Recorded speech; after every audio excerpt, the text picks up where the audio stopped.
दोस्तों, आज की उर्दू डिक्शनरी में आपके साथ शेयर कर रही हूँ लफ्ज़ नदामत, नादिम, पशेमानी और पशेमान।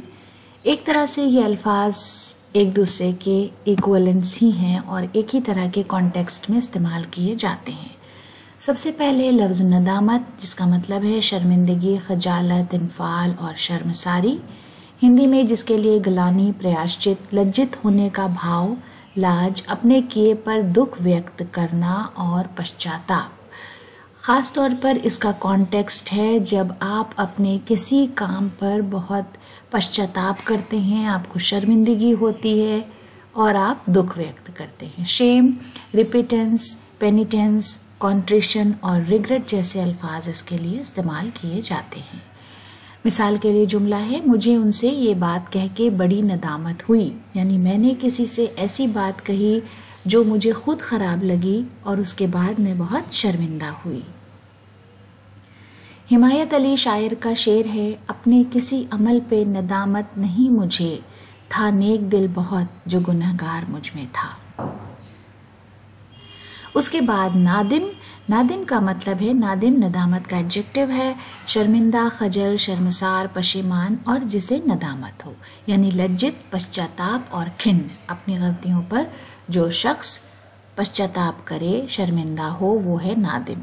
Sorry, regretful, repenting, ashamed, penitent, repenting और अबेश्ड जैसे अल्फाज इसके लिए इस्तेमाल किए जाते हैं।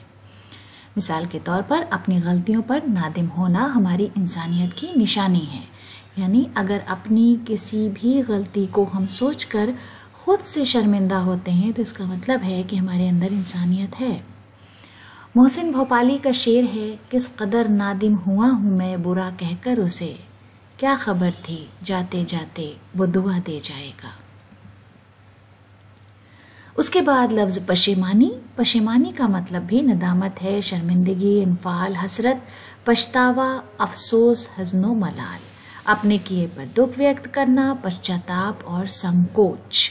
रिपिटेंस, रिग्रेट, शेम, रिमोर्स, कॉन्ट्रिशन, पेनिटेंस और डिस्ग्रेस जैसे अल्फाज इसके लिए इस्तेमाल किए जाते हैं।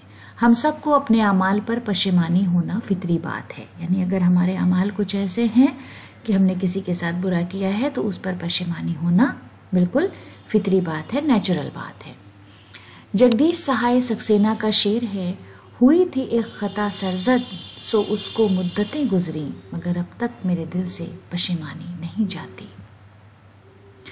उसके बाद लफ्ज़ पशेमान, जो पशेमानी का एडजेक्टिव है, इसका मतलब है शर्मिंदा, मुनफइल, खजल, लज्जित, खिन्न, संकुचित और पश्चातापी।